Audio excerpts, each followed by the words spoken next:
Hello everyone, welcome to Lucky Education. और अब हम देखेंगे पॉपुलेशन डबलिंग टाइम।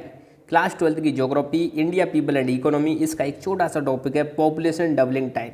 क्या मतलब होता है पॉपुलेशन डबलिंग टाइम का? नाम से ही इसका आंसर आपको पता चल जाएगा कि पॉपुलेशन को डबल होने में जो समय लगता है उसको हम क्या बोलते हैं, पॉपुलेशन डबलिंग टाइम। मतलब किसी भी देश की, जैसे मान लो ये अपना प्यारा भारत हो गया, ये यूएसए हो गया, कोई भी देश हो, इंडिया आपको पता है डेवलपिंग कंट्री है, यूएसए डेवलप्ड कंट्री है। तो यहाँ पे हम ये कंपैरिजन भी करेंगे कि डेवलप्ड कंट्री को कितना वक्त लगता है और डेवलपिंग कंट्रीज को कितना वक्त लगता है, कौन सा कंट्री जो है ज़्यादा समय लेता है और क्यों लेता है। सबसे बड़ी बात तो हम यहाँ पर वाई मतलब क्यों वाला जो क्वेश्चन है इसको भी हम डिस्कस करने वाले हैं। तो सबसे पहले एक डेफिनेशन हम देखते हैं कि पॉपुलेशन डबलिंग टाइम का मतलब क्या है। तो this is the time taken by a country's population to double itself. ये एक ऐसा टाइम है जो किसी भी देश की जो पॉपुलेशन है वो अपने आप को डबल करने में लेती है। जैसे फॉर एग्जांपल किसी देश की पॉपुलेशन 100 करोड़ है, ठीक है, ये बात है 2020 की। मान लो इस पॉपुलेशन को 200 करोड़ होने में मतलब सपोज 2030 तक इनकी पॉपुलेशन कितनी हो जाती है, 200 करोड़ हो जाती है। तो मतलब 100 से 200 करोड़ होगी ना डबल। तो डबल होने में कितना वक्त लगा, इसमें वक्त लगा 10 ईयर। तो यहाँ पर पॉपुलेशन डबलिंग टाइम कितना हो जाएगा, 10 ईयर। मतलब इस देश की पॉपुलेशन 10 साल में कितनी हो गई, डबल हो गई। तो किसी भी देश की पॉपुलेशन को अपने आप को डबल करने में जो वक्त लगता है that is called population doubling time, ठीक है।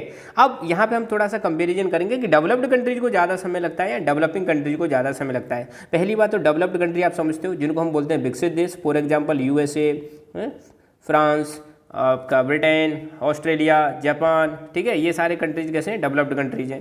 डेवलपिंग कंट्रीज ऐसे देश जो गरीब देश, मतलब ज़्यादा गरीब, मतलब गरीबी बहुत ज़्यादा मिलेगी, पॉपुलेशन बहुत ज़्यादा मिलेगी। यहाँ पे ये खासियत है ना, लिटरेसी थोड़ी सी कम मिलेगी, हेल्थ एजुकेशन की फैसिलिटीज़ कम मिलती हैं। तो डेवलपिंग कंट्रीज में जैसे अपना इंडिया, चाइना, श्रीलंका, पाकिस्तान, ठीक है, ये साउथ ईस्ट एशिया के जो देश हैं जनरली किसमें आ जाते हैं, डेवलपिंग में आ जाते हैं, प्लस अफ्रीकन कंट्रीज आ जाते हैं। तो एक तरफ तो डेवलप्ड कंट्री, एक तरफ डेवलपिंग कंट्रीज। तो देखो पॉपुलेशन डबल, पहली बात तो पॉपुलेशन बढ़ती कहाँ पे ज़्यादा है, तो ये चीज़ हमेशा ध्यान रखना। जो डेवलपिंग कंट्रीज होते हैं वहाँ पे पॉपुलेशन हमेशा ज़्यादा मिलेगी, डेवलप्ड कंट्री में पॉपुलेशन कम मिलेगी। तो सीधी बात है, जब यहाँ पॉपुलेशन कम है तो डबल होने में भी समय ज़्यादा लगेगा, यहाँ पॉपुलेशन ज़्यादा है तो डबल होने में भी अपने आप समय कम लग जाएगा, सिंपल सी बात है। तो डेवलपिंग कंट्रीज की बात करें तो डेवलपिंग कंट्रीज को अपनी पॉपुलेशन को डबल करने में बहुत कम समय लगता है, ज़्यादा समय नहीं लेती है। क्यों नहीं लेती है, इसके रीजन दे रखे हैं। पहली बात, एक तो यहाँ बर्थ रेट हाई होती है, दूसरा लिटरेसी का लेवल कम होता है, तीसरा low level of economic development. इस वजह से यहाँ पे पॉपुलेशन जो है जल्दी जल्दी रैपिडली ग्रो करती है। दूसरी तरफ अगर हम बात करें किसकी, डेवलप्ड कंट्री की, तो डेवलप्ड कंट्री में पॉपुलेशन को बढ़ने में, डबल होने में समय ज़्यादा लगता है। क्यों लगता है, क्योंकि यहाँ बर्थ रेट लो होती है, लिटरेसी हाई होती है, पढ़े लिखे लोग होते हैं, ज़्यादा बच्चे पैदा नहीं करते हैं, और हाई इकोनॉमिक डेवलपमेंट होता है। इसीलिए यहाँ पे आपको देखने को मिलेगा पॉपुलेशन डबलिंग टाइम जो है बहुत ज़्यादा लगता है, जबकि डेवलपिंग कंट्रीज में पॉपुलेशन डबलिंग टाइम जो होता है कम होता है, ठीक है। तो बस आज के लेक्चर में इतना ही। Thank you so much, keep learning, keep enjoying and God bless you all. जय हिंद, जय भारत।